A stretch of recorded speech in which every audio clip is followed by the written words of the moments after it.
Don't normally expect to see anything like that on your run. Hello horses, how are we doing? I'm down in Pembroke today, down in Pembrokeshire, on business as per usual. And what I try to do when I go away is use my Strava membership. What you can do is you can click on maps, and what it does is it shows you the 3 most popular routes from the point where you are.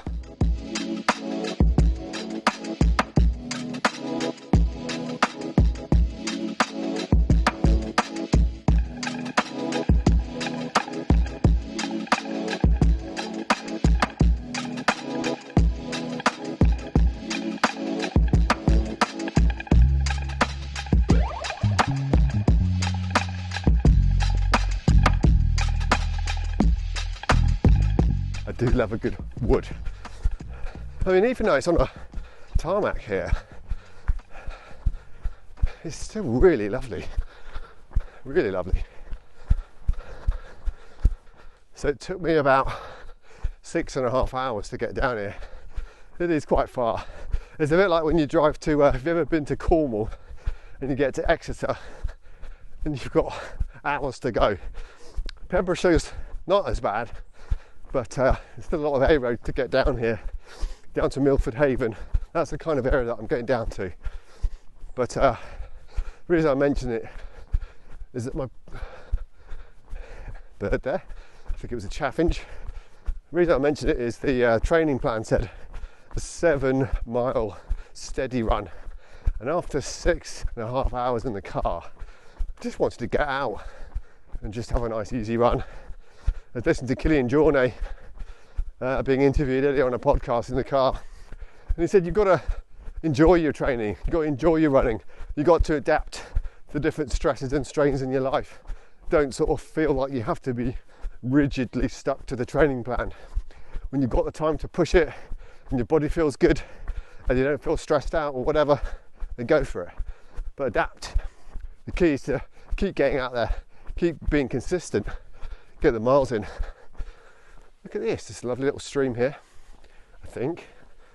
It's going under the road, you can call it a road.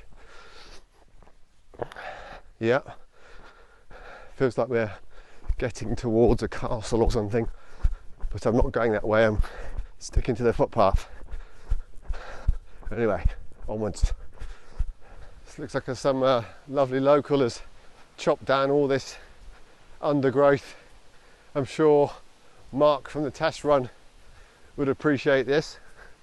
Somebody's actually come along here, Mark, and just cut it all down for us. Look at that. I feel like running royalty or something. They've actually done it for everybody using the footpath, which is a lovely thing to do. I bet it's really, really tall before it gets cut down. Looks pretty tall to me.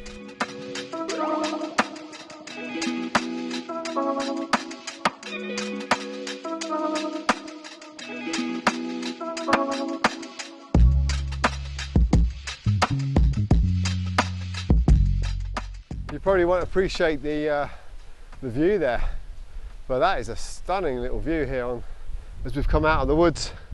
I think there's Benton Woods over there, up out into the countryside. Really beautiful. Good test for the microphone and this weird little furry monster I've got on top of it. It's very windy up here. It's probably here to be able to hear a bit of wind, but yeah, that is stunning over there. How lovely. Right, onwards. I don't know what I keep saying right onwards for. I don't know where that's from. I guess it's a military thing.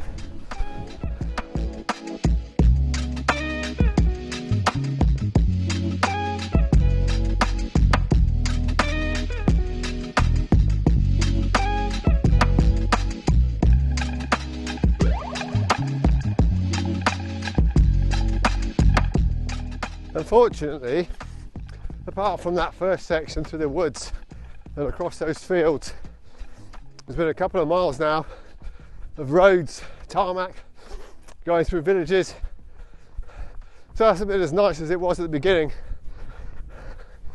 And hopefully I'll be coming off the road again soon to finish up about halfway through my run, I think, maybe a little bit more.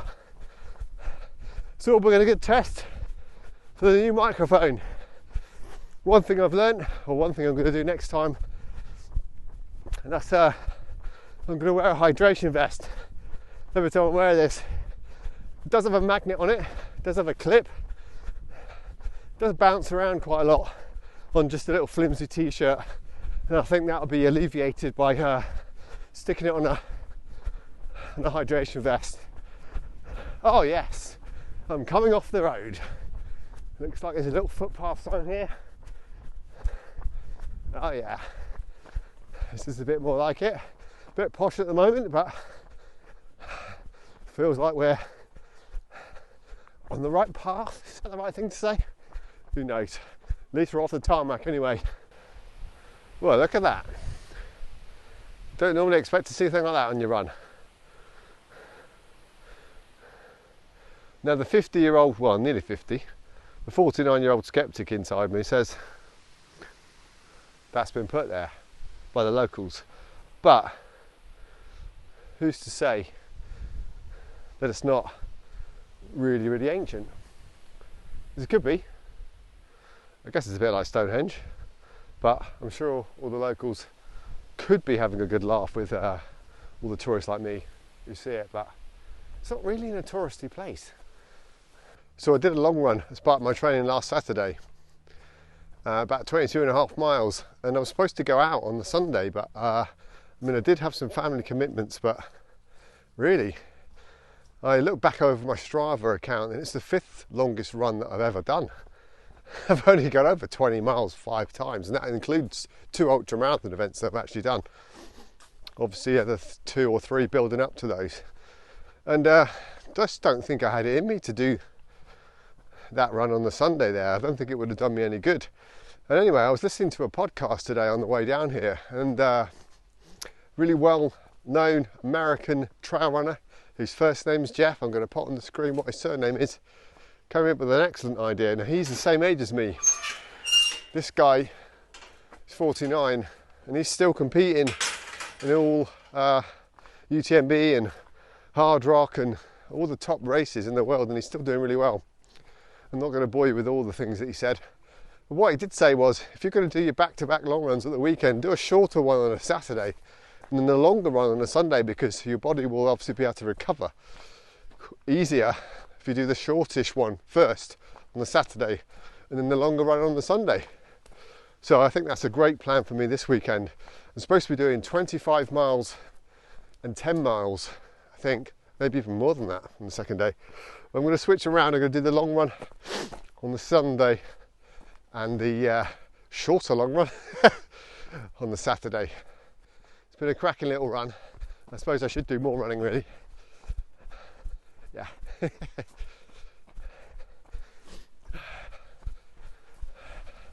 Got about a mile to go on my run. Don't particularly like running in areas that I can't see where my feet are landing.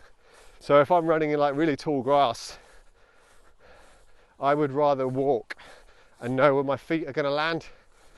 I don't want to go over, get an injury just before, like, I think it's 5 or 6 weeks before my event.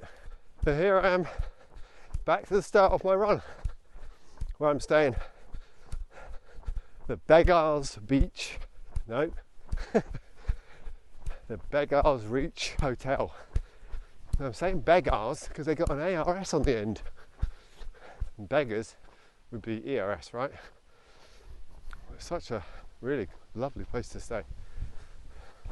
And I've got the room right in the corner there, facing outwards. They probably give me the best room, which is great.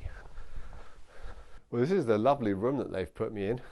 My wife tells me that it's called dual aspect, because obviously you've got this window here, and you got this window here. It's obviously just the corner of the hotel. But I was just doing a little stretch outside over there with the cows looking on. I think they're called Frisians, not quite sure. And yeah, they've done a lovely job of the gardens and stuff. not a expensive hotel. I think it was like 88 quid including breakfast. I booked them last minute on booking.com. I think that's probably how I get away with it, because I've made so many bookings on there as well. I can get like a genius discount. But yeah, anyway, that's pretty boring. Thanks for joining me on my run today down in Pembrokeshire.